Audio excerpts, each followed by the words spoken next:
SUGEE Housing provides comprehensive support to foreigners searching for houses in Japan, focusing on the Kansai area such as Osaka and Kyoto.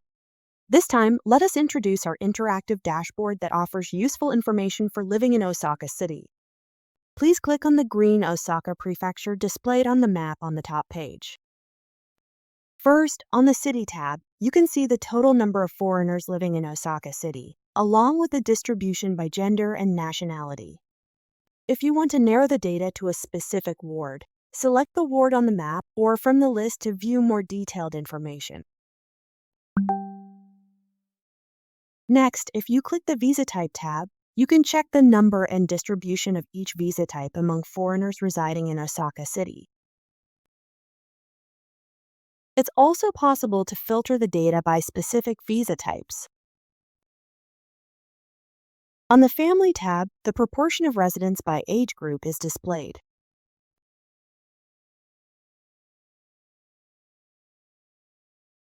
Also, the Schools and Parks tab provides information on the number and distribution of educational facilities such as kindergartens and elementary schools, as well as parks.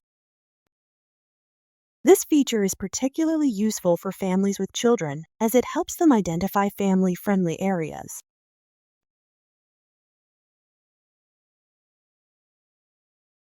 SUGEE Housing is here to help you discover a home that feels just right for you. Feel free to contact us.